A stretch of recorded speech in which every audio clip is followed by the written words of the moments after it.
एक समय की बात है, चाणक्य अपना अपमान भुला नहीं पा रही थी। शिखा की खुली गांठ हर पल एहसास कराती कि धनानंद के राज्य को शीघ्रातिशीघ्र नष्ट करना है। चंद्रगुप्त के रूप में एक ऐसा होनहार शिष्य उन्हें मिला था जिसको उन्होंने बचपन से ही मनोयोग पूर्वक तैयार किया था। अगर चाणक्य प्रकांड विद्वान थे तो चंद्रगुप्त भी असाधारण और अद्भुत शिष्य था।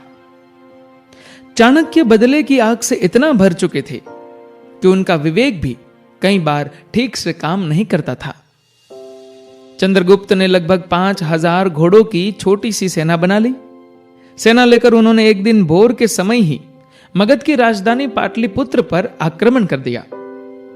चाणक्य धनानंद की सेना और किलेबंदी का ठीक से आकलन नहीं कर पाए और दोपहर से पहले ही धनानंद की सेना ने चंद्रगुप्त और उसके सहयोगियों को बुरी तरह मारा और खदेड़ दिया।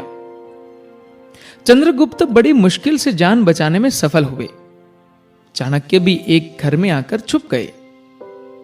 वह रसोई के साथ ही कुछ मन अनाज रखने के लिए बने मिट्टी के निर्माण के पीछे छुप कर खड़े थे और पास ही चौके में एक दादी अपने पोते को खाना खिला रही थी। दादी ने उस रोज खिचड़ी बनाई थी। खिचड़ी गर्मा गर्म थी। दादी ने खिचड़ी के बीच में छेद करके गर्मा गर्म घी भी डाल दिया और घड़े से पानी भरने गई थी। थोड़ी ही देर के बाद बच्चा जोर से चिल्ला रहा था और कह रहा था, जल गया, जल गया। दादी ने आकर देखा तो पाया कि बच्चे ने गर्मा गर्म खिचड़ी के बीच में उंगलियां डाल दी थी। दादी बोली, तू चाणक्य की तरह मूर्ख है। अरे गरम खिचड़ी का स्वाद लेना हो तो उसे पहले कोनों से खाया जाता है और तूने मूर्खों की तरह बीच में ही हाथ डाल दिया और अब रो रहा है।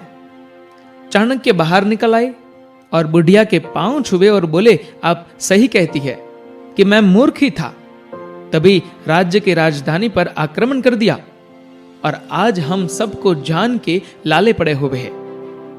चाणक्य ने उसके बाद मगध को चारों तरफ से धीरे धीरे कमजोर करना शुरू किया और एक दिन चंद्रगुप्त मौर्य को मगध का शासक बनाने में सफल हुए।